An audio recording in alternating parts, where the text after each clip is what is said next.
દીકરી વાલનો દરિયો. પપ્પાજીએ કહ્યું કે મને બચાવવાનો આ એકમાત્ર ઉપાય છે, એટલે મેં રિઝાઇન કરી દીધું છે.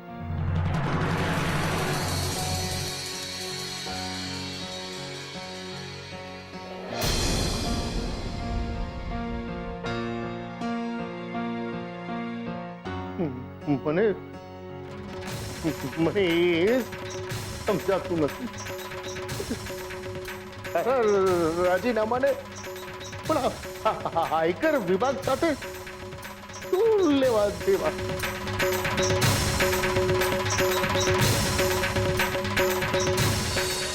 અરે કિંજલ બેટા આવી ગઈ. બેસ બેસ.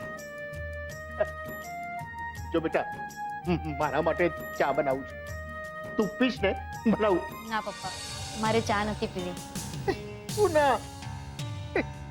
અને ચા પીતા પીતા મને મારા આશીર્વાદ મળ્યા કે નહીં કે આશીર્વાદ? સવારે તું ગઈ ત્યારે પગે લાગી હતી. કહું તું કે આવીને બધી વાત કરી તારી પેલી મીટિંગનું. કેવી મીટિંગ ને કેવી વાત પપ્પા. ગઈ ત્યારે હતું કે તમારું કેફેનું સપનું પૂરું થયું એવા ગુડ ન્યૂઝ સાથે ઘરે પાછી આવીશ. પણ તમને શું ખબર કે હું તો સદાને માટે ઉત્કર્ષની દોસ્તી ગુમાવીને ઘરે ફરી રહી છું. કિંજલ, ક્યાં ખોવાઈ જાય છે? ક્યાંય નહીં પપ્પા. હું જે મીટિંગ માટે ગઈ હતી ને એ મીટિંગ જ ના થઈ. પપ્પા, તમે મને થાકેલા લાગો છો. તમે ચા બનાવવા જઈ રહ્યા હતા ને? એક કામ કરો, તમે બેસો, હું ચા બનાવવા જાઉં છું. નહીં બેટા, બાપને ક્યારે કામનો થાક નથી લાગતો. એને થાક ત્યારે લાગે જ્યારે એનું સંતાન એની સામે ખોટું બોલે, એનાથી કંઈક છુપાવે.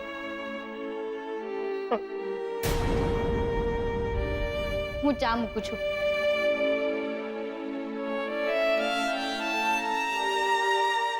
કિંજલ,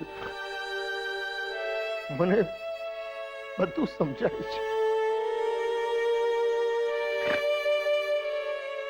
તું ને સેજલ મને તકલીફ ન થાય ને એટલા માટે તમારી તકલીફ મારાથી છુપાવી રહ્યા છો. બાપ તરીકે હું આને મારું સૌભાગ્ય ગણું કે દુર્ભાગ્ય? મારો અત્યારે નબળો સમય ચાલી રહ્યો છે ને કાંઈ કરી શકું એમ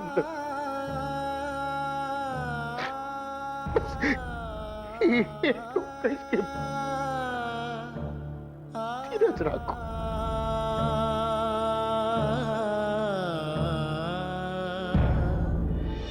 પ્રભુ, પ્રભુ, આજે તો ચરણ સ્પર્શ કરવા જ પડશે પ્રભુ. અરે બસ, સરખા ઉભા રહો. શું માંડ્યું છે તમે? જ્યારે આવો ત્યારે આવીને સૌથી પહેલા મારા પગ પકડો છો. આ સારું લાગે છે? અરે પ્રભુ, તમારી તો ખબર નહીં પ્રભુ, પણ મારી વાત માનો ને, મને તો છે ને બહુ સારું લાગે છે પ્રભુ. અરે મારી ભાગ્ય કોઈ અવળી મોટી બરફની પાટ મૂકી હોય ને એવી ટાઢક લાગે છે.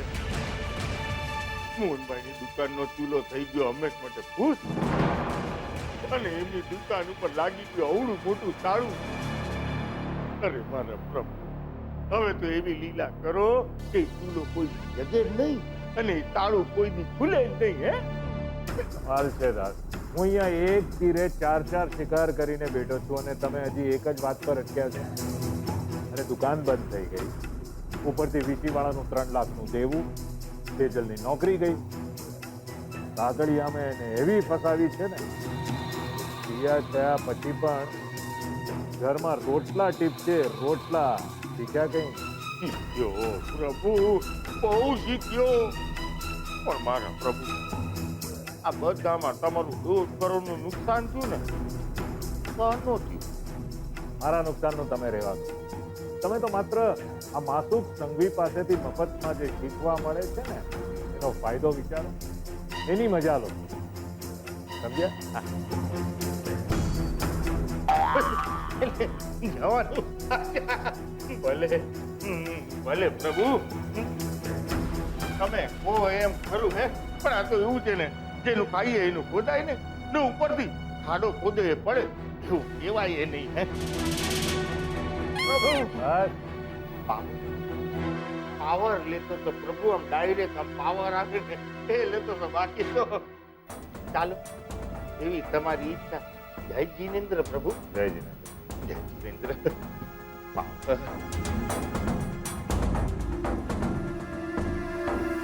આનું કંઈક કરવું પડશે.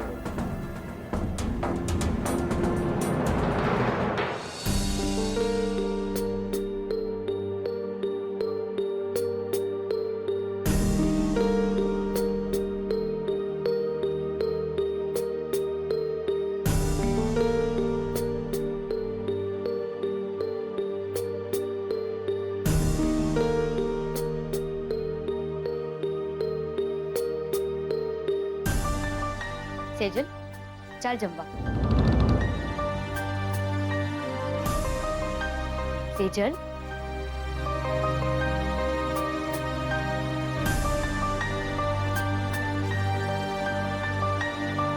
સેજલ, આટલું બધું શું વિચારી રહી છે? ચાલ, જમવા નથી આવવું? હું પણ ક્યારની એ જ પૂછી રહી છું કે સેજલ દીદી કંઈક તો બોલો, પણ મારી સાથે તો વાત જ નથી કરતા. શું વાત કરું? એમ કહું કે હું મારી ઓફિસમાં રેઝિગ્નેશન આપીને આવી છું?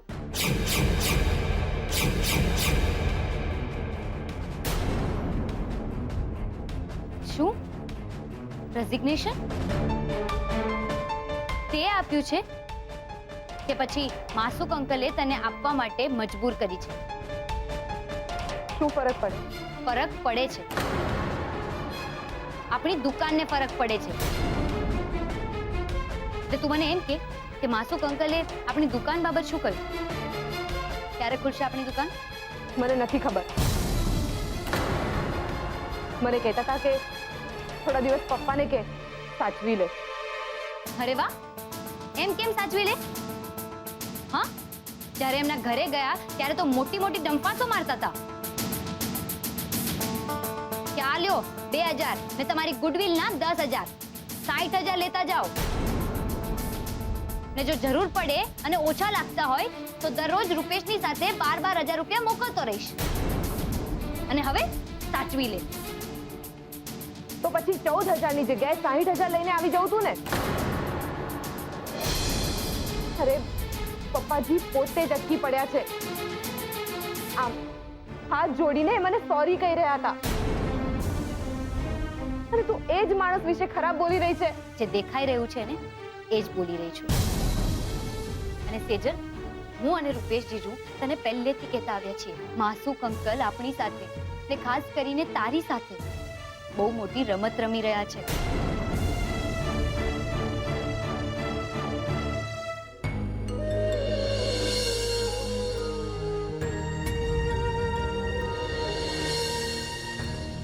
સેજલ શાંત થઈ જા.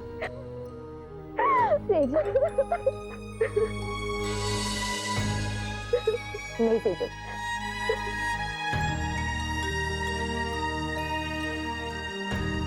કિંજલ, મને ખબર છે મારી ભૂલ થઈ ગઈ છે.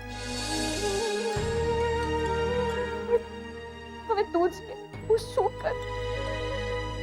કઈ નહીં, જે થવાનું હતું એ થઈ ગયું. બધું ભૂલી જા. અને હવે આપણે એ વાત પર ફોકસ કરીએ કે આપણી દુકાન કેવી રીતે ખોલાવીશું. હા, મોહિતભાઈ, સુશાંત કહેતા હતા કે મોહિતભાઈને આમાં બહુ જાણકારી છે અને એમના બહુ કોન્ટેક્ટ્સ છે. હું સુશાંતને ફોન કરું છું. હા. હેલો, હા સુશાંત. સુશાંત,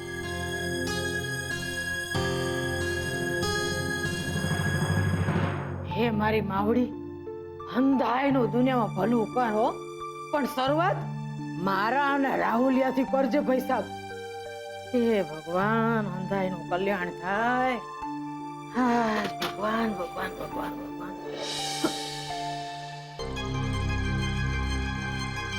હે ભવાની, આ તો અમેરિકાની આખી આખી ટિકિટ સાક્ષાત મારી સામે ઊભી છે.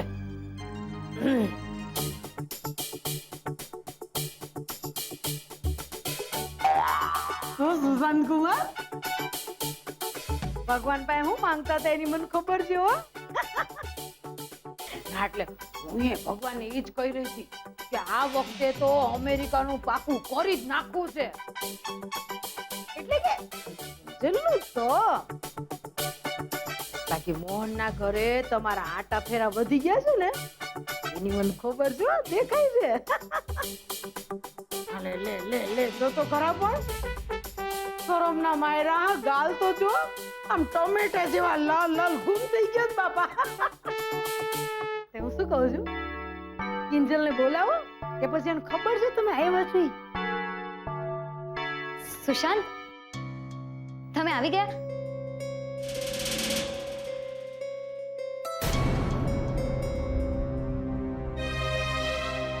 તમે આ બાજુ આવો ને, મારે તમારી સાથે એક વાત કરવી છે. આવો ને.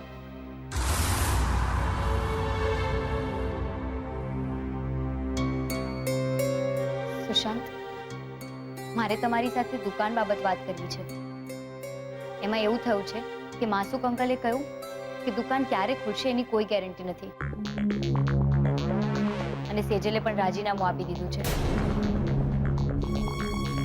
તો હું શું કહું છું, આપણે એકવાર મોહિતભાઈ સાથે વાત કરીએ કે પછી ઇન્કમ ટેક્સની ઓફિસે જઈ આવે? શું કહો છો તમે? પણ ત્યાં જવાની શી જરૂર છે? આઈટી વિભાગની બધી જ માહિતી વેબસાઇટ પર અવેલેબલ છે અને આરટીઆઈ મોડ્યુલ પણ છે. હા, સુશાંત સાચું કહી રહ્યા છે. ખબર નહીં આ વાત મારા મગજમાં કેમ ના આવી. લે બોલો,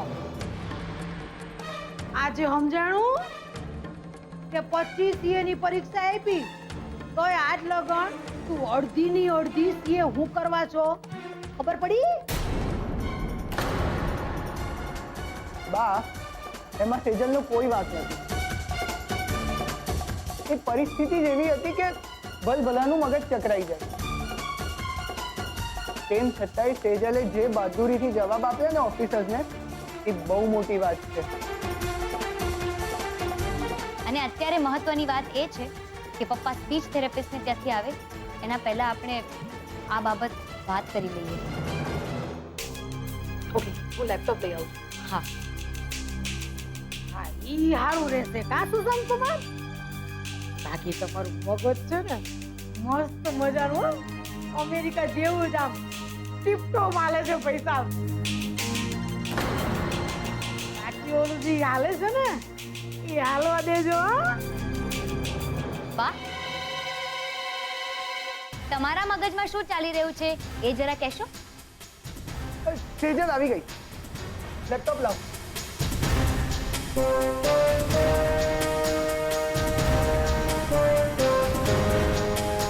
તમને લોકોને એ ઓફિસર્સના નામ યાદ છે જે અહીંયા રેડ પાડવા આવેલા? આપણને અહીંયાથી ઇન્ફોર્મેશન મળી શકે છે.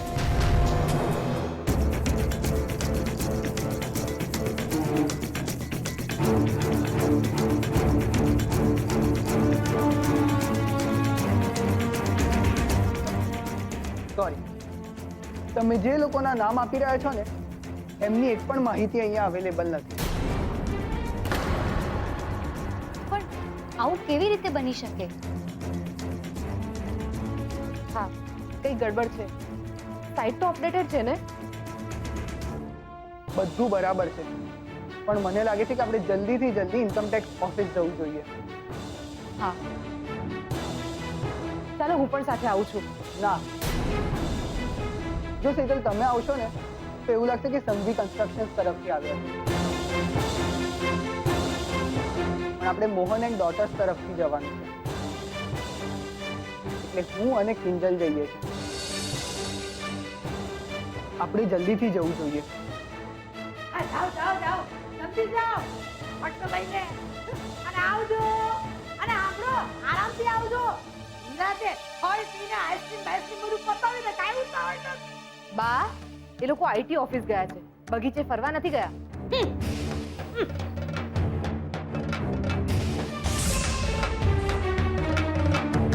અરે ઈ જ્યાં જતા હોય ત્યાં જાય. મારા બાપના કેટલા ટકા. બાકી ભવાની તું અમેરિકા જાસ ઈ હોય 100% પાક્કું હો. My name is Anthony ગોન્ઝાલેસ.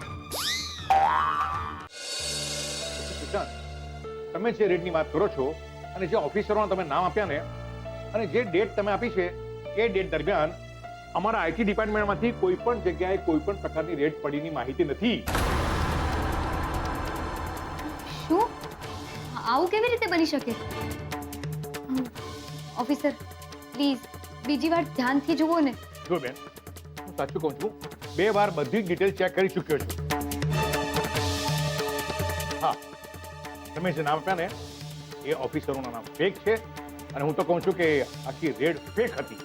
શું?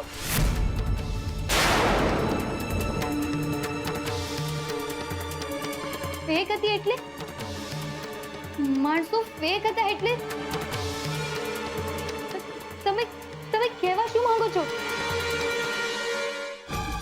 જુઓ, એમની પાસે આઈ કાર્ડ હતા, એ સાથે સાથે એક લેડી પણ હતી. તો એ ફેક ક્યાંથી હોઈ શકે? તમારી વાત સાચી છે. મને લાગે છે કે બેન સુશાંતભાઈ, આ કોઈ જાણ ભેદું હોવો જોઈએ કે જેમને બધી માહિતી હતી કે તમારે ત્યાં વીસીના રોકડા રૂપિયા આવવાના છે અને એણે જ આ રેટ પડાવી હોય. ઓફિસર, આ વાત ફક્ત દુકાનની કે 3 લાખની નથી. આખી વાત તો માસુક અંકલની ઓફિસથી શરૂ થઈ હતી અને એમના તો પૂરા 1 કરોડ રૂપિયા ગયા છે. શું નામ બોલ્યા તમે? માસુક સંઘવી કન્સ્ટ્રક્શન વાળા. સંઘવી કન્સ્ટ્રક્શન વાળા માસુક સંઘવીને ત્યાં રેટ પડે તો આખા તાપીનગરમાં બૂમાબૂમ થઈ જાય. અરે મીડિયામાં સમાચારમાં કોઈ ન્યૂઝમાં તો આવે કે નહીં? અરે મેડમ, હેડલાઇન થઈ જાય, હેડલાઇન. માસુક સંઘવીને ત્યાં પડેલી ઇન્કમ ટેક્સની રેડ અને રૂપિયા 1 કરોડ રોકડા પકડાયા.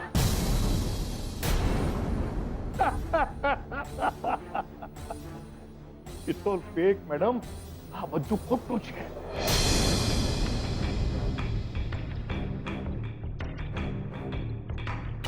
તમે જ કહો ને કે હવે અમે શું કરીએ? એમાં કરવાનું શું હોય?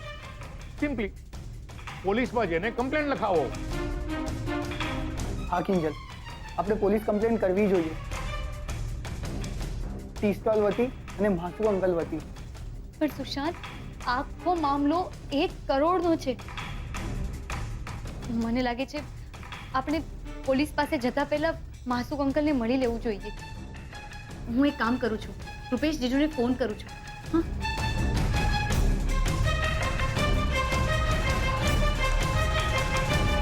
હેલો રૂપેશ જીજુ. હા, માસુક અંકલ ઘરે છે? What? હા અંકલ, અને એટલે જ અમે સૌથી પહેલા તમારી પાસે આવ્યા. એ કહેવા માટે કે એ લોકો ઇન્કમ ટેક્સ વાળા ઓફિસર્સ નહોતા, ફ્રોડ હતા, ફ્રોડ.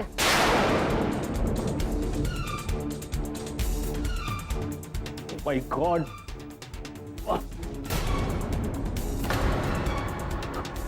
અંકલ, અંકલ તમે ઠીક તો છો ને? અરે, જે માણસના કરોડો રૂપિયા આ રીતે લૂંટાઈ ગયા, એ માણસ ઠીક કઈ રીતે રહી શકે? રૂપિયા, ઇમ્પોર્ટન્ટ ફાઇલ્સ તું એ લોકો લઈ ગયા.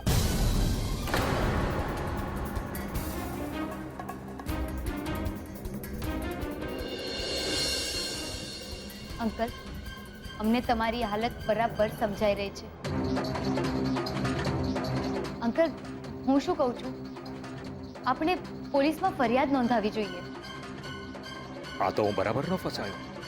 આ લોકો જો પોલીસ કમ્પ્લેન્ટ કરશે તો ના, મારે કંઈક વિચારવું જ પડશે.